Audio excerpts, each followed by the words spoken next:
مساجد میں نکاح کا رواج بہت بڑھ گیا الحمدللہ، کتنی برکتیں ہیں، اس کو رواج دینا چاہیے مساجد میں نکاح کو۔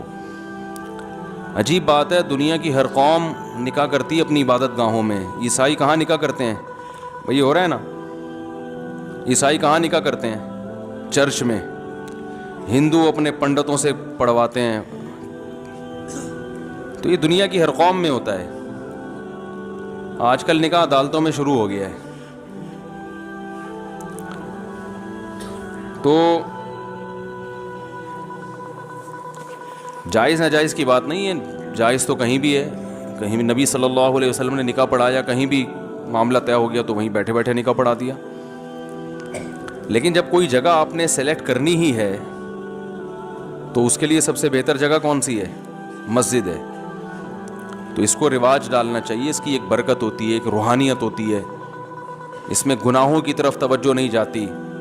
دوسرا، بار بار اس پر بات ہوتی رہتی ہے، نکاح کو آسان بناؤ، آسان بناؤ، آسان بناؤ، ٹینشن فری بناؤ نکاح کو۔ زنا کو مشکل ہونا چاہیے، نکاح کو آسان۔ تو اس نکاح کو آسان کیسے کیا جائے گا؟ جہیز ختم کرو۔ کیا خیال ہے بھائی؟ ابھی بیان پورا ہوا نا، جو اسلام پہ مکمل راضی ہو تو اسلام میں جہیز ہے۔ سارا خرچہ اللہ نے کس پہ ڈالا ہے؟ بولتے کیوں نہیں بھائی؟ لڑکے پہ ڈالا ہے۔ نان نفقہ لڑکا کرے گا، مہر لڑکا دے گا، اور اللہ بھلا کرے گھر کا سامان سارا کون لے کے دے گا؟ لڑکا دے گا۔ تو سارا وہ اسٹینڈرڈ بھی وہی ہونا چاہیے جو لڑکی والوں کا اسٹینڈرڈ ہے، اس حساب سے۔ تو سارے خرچے اللہ نے مرد کے کندھوں پہ ڈالے ہیں، اور اللہ نے قرآن میں مرد کی فضیلت اسی بیس پہ بیان کی ہے۔ الرجال قوامون علی النساء بما فضل اللہ بعضهم علی بعض وبما انفقوا من اموالهم۔ تو الرجال قوامون علی النساء، اللہ تعالیٰ فرماتے ہیں کہ مرد کو ہم نے حاکم بنایا ہے، عورت غلام نہیں ہے، محکوم ہے۔ محکوم میں اور غلام میں فرق ہوتا ہے۔ دیکھو، جو بھی وزیر اعظم ہے، جو بھی صدر ہے، وہ حاکم ہے، ہم کیا ہیں؟ محکوم ہے نا۔ اب خواتین کہتی ہیں ہم کیا مرد کے ماتحت ہیں؟ تو بھائی جب آپ حکومت کے ماتحت ہو کر اس میں ذلت نہیں ہے، پولیس کے ماتحت ہوتے ہیں نا نیچے لوگ، آپ کا باس، آپ اس کے ماتحت ہیں، تو یہ کیا مطلب جو امپلائی ہیں وہ غلام ہیں کیا باس کے؟ بھائی ماتحت ہیں۔ ماتحت کا مطلب یہ ہے کہ تبلیغ میں جاتے ہیں، ایک امیر ہوتا ہے، باقی سارے ماتحت ہو گئے، ہم ماتحت ہیں بھائی۔ تو ہم، یہ تو توہین ہے۔ توہین کس بات کی ہو گئی؟ دنیا میں کوئی بھی نظام اس وقت تک نہیں چلتا جب تک ایک ذمہ دار اور ایک امیر نہیں ہوتا۔ تو گھر بھی ایک جگہ ہے نا جہاں لوگ ہوتے ہیں، تو اس میں بھی کسی کو سربراہ ہونا چاہیے کہ نہیں ہونا چاہیے؟ تو وہ سربراہ ہے، اور عورت اور بچے اس کے ماتحت ہیں۔ تو ماتحت ہیں، تو اللہ نے بیان کیا کہ مرد کو بھی ہم نے زوجہ پہ کیا بنایا ہے؟ حاکم بنایا۔ عورت ماتحت ہے، تو اب کیوں حاکم بنایا؟ اس کی دو وجہ اللہ نے بیان کی ہیں۔ ایک، بما فضل اللہ بعضهم علی بعض، اللہ نے بعض کو بعض پر ویسے ہی فضیلت دی ہے۔ کچھ صلاحیتیں اللہ نے مرد کو عورت سے زیادہ دی ہیں، اس بیس پر وہ گاڈ گفٹڈ ہیں۔ وہ کیا ہیں؟ خدا کی طرف سے۔ دیکھو جنگل میں شیر ہوتا ہے، اور لومڑی ہوتی ہے، اور چیتا ہوتا ہے۔ اب چیتا کہ مجھے شیر کیوں نہیں بنایا، میرے جبڑوں میں وہ طاقت کیوں نہیں رکھی اللہ نے؟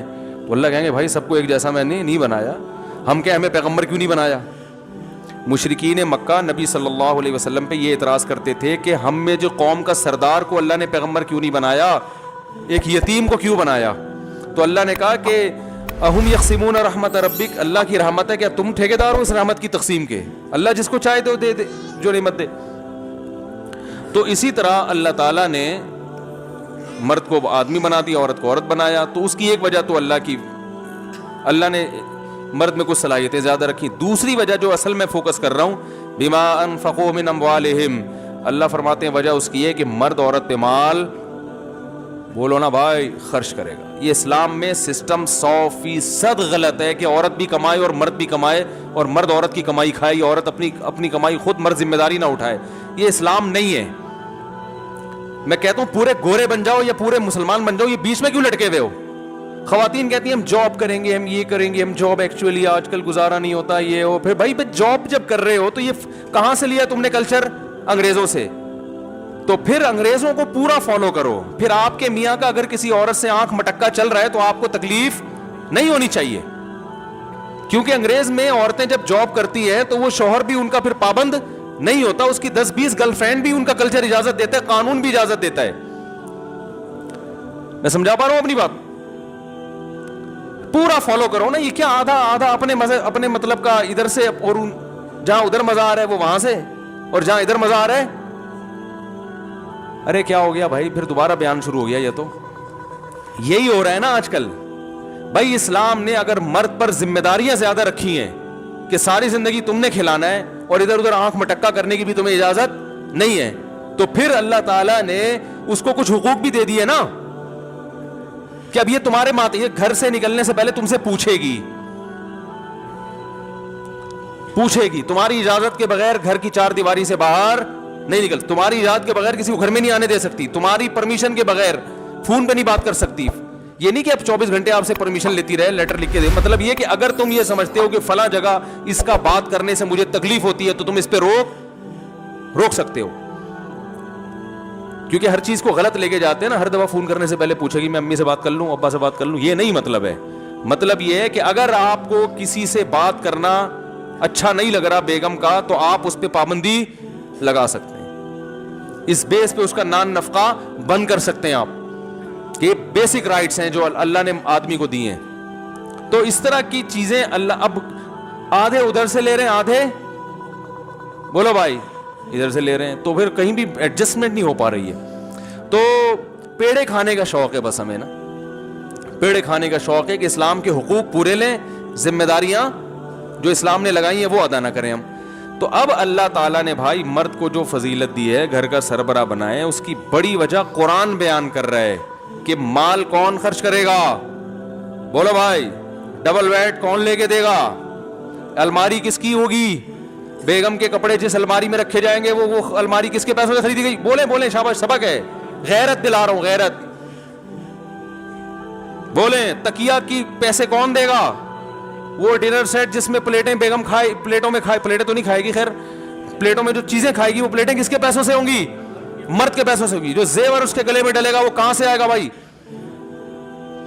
بولو نا بھائی کیا ہو گیا, آدمی کے پیسوں سے ہوگا. جو میاں ہیں, میاں یا میاں کا ابا وہ اگر سخی ہے تو وہ ابا, یہاں تو ماشاءاللہ ابا بڑے سخی ہیں تو وہ کر رہے ہیں ماشاءاللہ برخوردار کی شادی.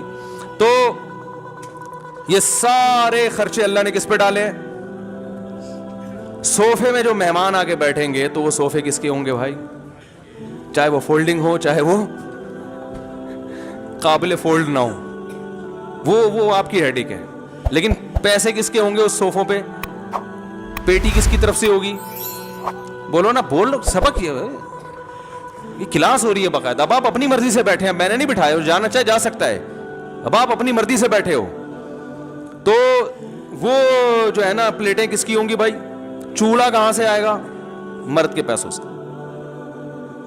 تو اتنا اچھا مہر کون دے گا, مرد. مہر 25,000 5,000 2,500 ریٹ چل رہے ہیں مارکیٹ میں, اور جہیز ایڈوانس میں 8-10 لاکھ کا پہلے سے پہنچ چکا ہوتا ہے. مہر میں معافی کا آپشن بھی ہے, جہیز میں معافی کا آپشن بھی, وہ ایڈوانس میں لیا جاتا ہے, وہ معافی کا آپشن ہی ختم ہو گیا. تو بھائی ہندو بن جاؤ, پنڈت سے نکاح پڑھواؤ یار جا کے, پتہ نہیں مجھ سے کیوں پڑھوا رہے ہو آپ لوگ, یہ پنڈتوں سے پڑھواؤ نکاح, کیوں مولویوں کو ٹائم ضائع کرتے ہو. تو اور دوسرا مسئلہ کیا ہے کہ کیا ایک بات بڑی خاندانی ذہن میں آئی تھی, نکل ہی گئی یار, کسی نے بددعا دی ہوگی ابھی وہ کہ یار ہمارے راز فاش کر رہا ہے یہ مولوی صاحب, بہت غلط کر رہا ہے. ہاں, نکاح کے موقع پہ کھانا پینا بھی ہوتا ہے, تو وہ کس کے ذمے ہے, بارات کا تو لفظ ہی اسلام میں نہیں ہے. ڈکشنری میں, عربی ڈکشنری میں بارات کا لفظ کیونکہ ایک چیز ہی نہیں ہے تو وہ ڈکشنری میں آئی نہیں, عربوں کے کوئی تھا ہی نہیں نا. یہ عربی تو بڑی فصیح زبان ہے, ہر چیز کا لفظ ہوتا ہے, ہر چیز کے لیے الفاظ موجود ہیں, ایک ایک چیز کے 10-10 الفاظ ہیں. لیکن بارات کا لفظ عربی میں ہے ہی نہیں, نہ بارات کا کھانے کا لفظ ہے, ولیمہ ہے, ولیمہ یہ کون کرتا ہے بھائی. تو نہ بارات کا کھانا ہے اسلام میں, نہ جہیز ہے. وہ لڑکی والے آئیں بھائی, وہ نکاح پڑھ کے چلے جائیں, اگلے دن لڑکا پہنچ جائے یا رات ہی کو لڑکا رخصتی کرے, اس کے بعد کھانا کھلا دے اپنے رشتہ داروں کو بھی اور دلہن کے رشتہ داروں کو بھی, بیٹا بیٹھو شاباش. تو یہ ساری چیزیں میں دیکھو یک طرفہ نہیں ہوتا, یہ معاملہ کہتے ہیں نا تالی دونوں ہاتھوں سے بجتی ہے. بعض دفعہ لڑکی والے جہیز نہیں دے رہے ہوتے, لڑکا اور اس کے ابا اس کو مجبور کر دیتے ہیں. بعض دفعہ یہ نہیں لے رہے ہوتے, وہ زبردستی دے دیتے ہیں کہ ہم لوگوں کو کیا منہ دکھائیں گے, قوم کو کیا منہ دکھائیں گے, بیٹی کو کیا دیا. تو یہ منہ دکھانے کے چکر میں پھر اتنی کمپٹیشن شروع ہو گیا ہے کہ ہم نے قوم کو کیا دکھانا ہے. یہ چند چیتھڑے دے کے بیٹی کو بھیج دیا ہے, محبت ہی نہیں ہے بیٹی سے, کیا دیا تم نے. ابھی تمہیں سارے بیانات سمجھ میں آئے تھے مولانا صاحب کے, ویسے نماز تو کبھی پڑھتے ہوئے دیکھا نہیں ہے, جہیز میں اسلام نظر آیا. یہ تانے ملتے ہیں نا, تو نتیجہ یہی نکلتا ہے کہ تھوڑا تھوڑا کرتے کرتے کرتے کرتے اب ظاہر ہے تھوڑا اس لیے دینا ہے کہ لوگوں کا منہ بند ہو, تو لوگوں کا منہ تھوڑے پہ بند نہیں ہوتا. کچھ مثال تو نامناسب سی ہے, چھوڑیں بھی, اتنی بھی نامناسب مثالیں دینا مناسب نہیں ہے. تو بہرحال آدھا لفظ تو نکل چکا تھا لیکن ریورس کیا میں نے. تو تھوڑے سے لوگوں کا منہ بند نہیں ہوتا, تھوڑے سے نہیں بند ہوتا. وہ پھر کمپٹیشن دیکھو نا, مجھے انڈیا میں ایک صاحب نے ویڈیو بھیجی, جہیز کا نا پورا تمبو لگا کے جہیز کی نمائش ہو رہی ہے, نمائش ہو رہی. انڈیا کے مسلمان بہت اچھے ہیں الحمدللہ, بہت سو سے, لیکن کچھ چیزیں ہندوؤں سے انہوں نے لی ہیں اور کچھ چیزیں ہم نے بھی ہندوؤں سے لی ہیں. تو جو ہندوؤں کو فالو کرتے ہیں وہ جیسے ہم کرتے ہیں تو وہاں بھی بہت سے لوگ فالو کرتے ہیں. تو انہوں نے مجھے ویڈیو بھیجی کہ وہ باقاعدہ نمائش ہو رہی ہے, پبلک کو لائن لگا کے لوگ دیکھ رہے ہیں کہ سیٹھ صاحب نے اپنی بیٹی کو کیا کیا دیا ہے. کیا جہالت ہے, کتنی جہالت ہے. یہ کوئی فخر کرنے کی چیز ہے؟ آپ نے اپنی بیٹی کو, کوئی آدمی مولوی صاحب کو گفٹ لا کے دیتا ہے, ویڈیو بنا رہا ہے اور اس کو نیٹ پہ اپلوڈ کر رہا ہے, میں نے مولوی صاحب کو اتنے پیسے دیے تھے. مولوی صاحب کو غصہ آئے گا نا, او بھائی تو اگر دے بھی دیے تھے تو دنیا میں کیوں ڈھنڈورا پیٹ رہا ہے بھائی. تو بیٹی کو یہ دے رہے ہو تو بیٹی کو بھی غصہ آنا, ابا میں آپ کی بیٹی, آپ نے مجھے دیا تو پبلک کو کیوں بتا رہے ہیں. داماد کو بھی غصہ آنا چاہیے کہ بھائی اگر آپس میں ہمارا آپس کا معاملہ ہے, دے دیا تو پبلک کو کیوں بتا. لیکن کسی کو بھی غصہ نہیں آتا, کیونکہ سب کو پتا ہے کہ جہیز دنیا کو دکھانے کے لیے دیا جا رہا ہے. تو جب دکھانے کے لیے تو دکھانا تو پڑے گا نا میرے بھائی. ہمارے حضرت فرمایا کرتے تھے کہ اگر بیٹی کو کے بارے میں ڈر ہو کہ سسرال میں جا کے پتہ نہیں کیا ہو جائے گا, کوئی تحفظ ہونا کہ کچھ مسائل نہ کھڑے ہو جائیں, تو چیک دے دیا کرو. 25 لاکھ کا چیک دے دیا, چپکے سے پکڑا دیا, بیٹا یہ تمہارا چیک ہے, اگر کوئی اللہ نہ کرے سسرال میں ہوا, کچھ مسئلہ ہوا تو یہ بینک میں تمہارے اتنے پیسے پڑے ہوئے, یہ اتنا گولڈ چپکے سے, داماد کو پتہ بھی نہ چلے. صحیح ہے نا, کیونکہ پتہ چلے گا تو بہت اچھے داماد بھی ہوتے ہیں, جو یہاں جو داماد بیٹھے ہیں ان کے علاوہ کی بات کر رہا ہوں, وہ پھر بیگم کے سونے پہ نظر, کیا خیال ہے, وہ بہت سارے مسائل کھڑے ہو جاتے ہیں. تو ایسے فرمایا اگر بہت ہی محبت ہے تو یہ دے دو, لیکن یہ کوئی نہیں دے گا. صوفے دیں گے کیونکہ وہ نظر آ رہا ہے, سونے کے سکے جو چپکے سے دیے جاتے ہیں, پرس میں ڈال دیے جاتے ہیں, وہ نظر نہیں آتے. یہ بیڈ نظر آ رہا ہے, یہ صوفے نظر آ رہے ہیں, الماری نظر آ رہی ہے, پورا قارون کا خزانہ. تو بھائی میں کہتا ہوں اللہ کا واسطہ مل جل کے اس رسم کو ختم کرو. پھر بھی میں کہتا ہوں اگر لڑکے والوں نے پورا زور لگا دیا, لڑکی والے نہیں مانتے, زبردستی دے رہے ہیں, تو پھر آپ زبردستی روک نہیں سکتے. کیونکہ ایک آدمی اپنی بیٹی کو گفٹ دے رہا ہے نا, تو آپ کو شرعاً اختیار نہیں ہے اسے روکنے کا. تو اس لیے پھڈے بازی نہ کریں, اس میں مضبوط لہجے میں بتا دیں کہ ہمیں یہ اچھا نہیں لگ رہا. اور لڑکے کا جو باپ ہے نا, وہ اپنی بیگم کو بھی بتا دے, کیونکہ بعض دفعہ جب لڑکی کا باپ رخصت کر کے بھیجتا ہے بغیر جہیز کے, تو وہ تانے پھر اسے سسرال میں ساری زندگی, بولو نا بھائی, ملتے ہیں. لائی کیا چند چیتھڑے, یہ ساسوں کی طرف سے لائی کیا چند چیتھڑے, اور باتیں ایسے کرتی ہے جیسے تیرے باپ نے تجھے سونے میں تول کے بھیجا ہو. یہ بڑے پرانے ڈائلاگ ہیں جو ساسیں سیکھتی ہیں باقاعدہ, آرڈر پہ ان کو سکھائے جاتے ہیں کہ اس طرح سے اس اسٹائل میں بہو کے سامنے آپ نے یہ بولنا ہے. کوئی الٹا سیدھا ایسا نہیں کہ جو گلے پڑ جاتا نا. تو بعض دفعہ یہ خطرہ ہوتا ہے لڑکی کے باپ کو, یار پتہ نہیں کیا بنے گا وہاں جا کے, تو وہ دے رہا ہوتا ہے, تو وہ رشوت کے حکم میں ایسا جہیز. بعض دفعہ واقعی محبت سے ہی دے رہے ہوتے ہیں, لیکن وہ محبت سے دے تو رہے ہو, لیکن آپ دیکھو کہ یہ اسلام میں ایک چیز کو پسند نہیں کیا گیا, تو ایسی چیز کو پروموٹ کرنا, محبت کا کچھ اور طریقہ ایجاد کر لو, ٹھیک ہے نا.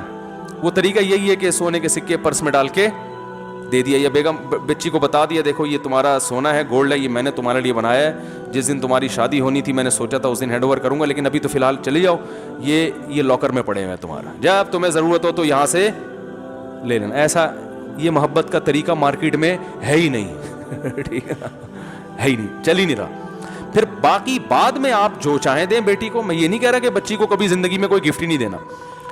گھر بس گیا, موقع ختم ہو گیا, پھر آپ کی بچی آپ کا داماد, پھر تو داماد کو آپ لینڈ کروزر خرید کے دیں. آپ اللہ کرے میرے سسرال والے بھی سن رہے ہوں. پھر تو بھائی جب موقع ختم ہو گیا تو جو مردی آپ کا داماد ہے بیٹوں کی طرح ہوتا ہے, داماد تو سمجھنا چاہیے اس کو بیٹوں کی طرح. پھر آپ دیں گے تو ہم یہ کہیں گے کہ داماد کو واقعی بیٹا سمجھ کے دے رہے ہیں. ابھی نمائش کا عنصر زیادہ ہوتا ہے, گفٹ کا عنصر کم ہوتا ہے. بعد میں کون دیتا ہے, بعد میں تو داماد سے اس کی تنخواہیں پوچھ کے اس کو اور ٹارچر کرتے رہتے ہیں, ابے تو کیا کھلا رہا ہے, وہ اوپر سے مجھ سے پیسے مانگنے آ جاتا ہے بھائی. تو بعد میں آپ کا داماد ہے, آپ کی بیٹی ہے, بھائی پال لو پورے, اگر نیک داماد ہے تو پورا پالنے پر بھی گورنمنٹ کی طرف سے کوئی پابندی نہیں ہے. بچی کا گھر بسے گا اگر وہ اپنی ذمہ داری پوری کر رہا ہے, تو آپ جانے آپ کا سسرال جانے, صلہ رحمی ہے, جتنا اچھا سلوک کریں گے داماد کے ساتھ, بیٹی کے ساتھ یا سسر بہو کے ساتھ تو بہت اچھی بات ہے. ہم منع ہدیے سے گفٹ سے منع نہیں کر رہے, ہم کہہ رہے ہیں کہ رسومات ہیں, نمائش زیادہ ہے, غریب باپ ٹینشنوں میں آئے ہوئے ہیں کہ شادی کیسے کریں بچوں کی, تو اس لیے سادگی اور خرچہ بولو بھائی کم سے کم خرچہ. حدیث میں آتا ہے اعظم النکاح برکتاً ایسرھا مؤونہ, سب سے زیادہ برکت اس نکاح میں ہے جس میں خرچہ سب سے کم ہو. ہم کہتے ہیں جتنی دھوم دھڑکے سے ہوگی اتنا ہی مزہ ہوگا, نہ وہ وقتی مزہ ہے, وہی ہے جو چرس اور ہیروئن کا ہوتا ہے. جتنا سادگی سے ہوگی اتنا ہی اس نکاح میں لذت زیادہ, آسانی سے. حضرت شیخ الحدیث مولانا زکریا رحمہ اللہ تعالیٰ کی زوجہ کا انتقال ہو گیا, تو وہ پھر مصروف اتنے تھے, وہ کہتے میں نکاح نہیں کروں گا. ان کی بہت زیادہ مصروف لائف تھی, انہوں نے کہا میں نہیں نکاح کرتا, کیونکہ سارا دن وہ کتابوں میں لگے رہتے تھے. تو ان کی غالباً چچا زاد بہن تھی, خالہ زاد بہن تھی, تو رشتہ داروں نے زور ڈالا بھائی نکاح کر دو حضرت شیخ الحدیث سے نا, کہ بھائی اب آپ کی کزن ہے, آپ نکاح کر لیں, بغیر نکاح کے زندگی گزار رہے ہیں. بہت اصرار کیا, تو ایک دن انہوں نے جب بہت اصرار کیا, انہوں نے کہا چلاؤ پھر ابھی پڑھاؤ نکاح. لوگوں نے کہا یہ کیا بھائی, کہہ رہے ہیں بھائی اگر کرنا ہے تو پھر ابھی کراؤ, میرے پاس فالتو ٹائم نہیں ہے, ابھی کراؤ نکاح. بس ٹھیک ہے, گھر بیچ دو, رخصتی ہو جائے گی, ٹھیک ہے, آپ ہماری بیوی بن جائے گی, پھر ہم خرچہ اٹھائیں گے اور جو اس کی ذمہ داریاں پوری کریں گے. تو لوگ ایسے مانتے نہیں ہیں, لوگوں کہتے ہیں یہ کون سا ہو رہا ہے نکاح. تو کہتے ہیں بھائی یہ میرے پاس اتنے بکھیڑوں کا ٹائم, آج کل اصل میں فالتو ٹائم بہت زیادہ ہے. اتنا ٹائم ہے, شادی کی 6 مہینہ پہلے تیاریاں ہو رہی ہیں, تو وہ والے آ رہے ہیں تو یہ والے جا رہے ہیں, پھر وہ آ رہے ہیں تو پھر یہ والے جا رہے ہیں, تو پھر وہ بری کی رسم آ رہی ہے, پھر وہ والے آ رہے ہیں, پھر پھڈا ہو گیا تو ان کو منا رہے ہیں. پھر انہیں ایک بات ایسی کہتی تھی جو ان کو بری لگی تھی, تو اس کا مطلب تلاش کیا جا رہا ہے ڈکشنری میں, پھر اس مطلب کا صحیح مطلب نکال کے پھر ان کو منایا جا رہا ہے, پھر ڈانٹا جا رہا ہے, پھر یہ ہو رہا ہے. اس میں بسا اوقات منگنیاں ٹوٹ جاتی ہیں, پھر وہ بڑے ٹینشنیں, میں تو بھگت چکا ہوں یہ ساری ٹینشنیں. تو بھائی ٹینشن فری زندگی گزارو. شیخ الحدیث مولانا زکریا رحمۃ اللہ علیہ نے کہا بھائی اگر کرنی ہے تو ابھی نکاح پڑھاؤ, ورنہ جاؤ یہاں سے, ٹائم نہیں ہمارے پاس یہ استخارے نکالنا اور پھر یہ کرنا اور وہ کرنا نہیں ہے. اپنی بچیوں کی شادی بھی ایسے کی انہوں نے. بیٹیاں جب جوان ہوئی تو کچھ نوجوان تھے جو ان کا خیال تھا کہ یہ میری بچی کے لیے مناسب ہیں, ان سے بات کی, وہ راضی ہو گئے, تو بڑے فخر سے راضی, حضرت اس سے ہماری سعادت کیا ہو سکتی ہے کہ آپ سے کہ بچیوں سے ہماری شادی ہو. تو ایسے ہی جب وہ راضی ہو گئے تو مجمع میں بیٹھے ہوئے تھے, اپنی بیٹیوں کا نکاح بیان کر رہے تھے. بیان کے آخر میں اپنی بیٹیوں کا نکاح بھی ان لڑکوں سے پڑھا دیا. پھر انہوں نے اپنی آپ بیتی لکھی, اس پہ لوگوں نے تبصرے کیا کیے, اتنے نیگیٹو لوگوں نے تبصرے کیے, ایسے ہوتی ہے بچیوں کی شادیاں, ایسے ہی کچھ چند نوجوان نظر آئے پکڑا دیں. تو بھائی وہ نوجوانوں کی تحقیق تو ان کو پہلے سے تھی کہ یہ اچھے ہیں, جب ہو گئی تحقیق بھائی صحیح ہے تو بس اب کیا الگ سے محفل اور مٹھائی کے ڈبے پارسل ہو رہے ہیں, وہ آ رہے ہیں تو وہ آ رہے ہیں. تو بھائی اب جب کرنا ہے تو بھائی ٹھیک ہے, ہماری بچی ہے, بچیاں تو گھر سے رخصت ہوتی ہیں, چلو بھائی یہ نکاح پڑھا دیا, اب تمہاری امانت ہے, جب چاہے لے جاؤ. اب یہ گھر بن رہا ہے نہیں بن رہا ہے تمہاری ہیڈیک ہے, یہ ہماری ہیڈیک بولو نا بھائی نہیں ہے, اب یہ تمہاری ہیڈیک ہے. گھر میں جگہ ہے نہیں ہے, کمرہ وہ نا اوپر والا کمرہ بن رہا ہے, پھر اس کے اوپر ایک اور بنے گا, واش روم میں ٹائلیں لگیں گی, پھر یہ ہوگا پھر وہ ہوگا. ابے بھائی تمہاری عمریں کتنی ہیں, جیسے جیسے عمر بڑھ رہی ہے نا تو ذہن میں رکھو کہ کمزور ہوتے چلے جا رہے ہو, یہ ذہن میں رکھو, یہ بھول جاتے ہیں لوگ, کمزور ہوتے چلے جا رہے ہو. اور جتنی عمر زیادہ ہوگی اولاد اتنی دیر سے پیدا ہوگی, دیر سے پیدا ہونے کا مطلب آپ دادا بننے سے پہلے فوت ہو چکے ہوں گے. یہ سب چیزیں لوگ سوچ نہیں رہے ہوتے. نہ بچیوں کی شادیاں دیکھنی نصیب ہوں گی, نہ بیٹوں کی شادیاں اور بڑھاپے میں دیکھو گے ابا کو ٹی بی ہے, مرنے والے ہیں, شوگر بہت ہائی رہتا ہے, جلدی سے شادی کراؤ تاکہ بچی کی خوشی زندگی میں دیکھ لیں. یہ ہو رہا ہے کہ نہیں ہو رہا؟ اور بھائی ایسی عمر میں شادی کیوں کی تھی کہ آپ نے ٹی بی کے تک پہنچے اور بچیوں کو بیٹوں کی شادیوں کی خوشیاں دیکھ رہے ہو؟ اصل خوشیاں تو جب ہی شروع ہوتی ہیں جب بیٹے جوان ہوتے ہیں. اس خوشی کے لیے جوان ہونا ضروری ہے. خوشی محسوس جوان آدمی کرتا ہے, بوڑھے زیادہ خوشی محسوس کرنے کی طاقت ان میں نہیں ہوتی. جوانی ہے جس میں زندگی کی رنگینیاں ہیں.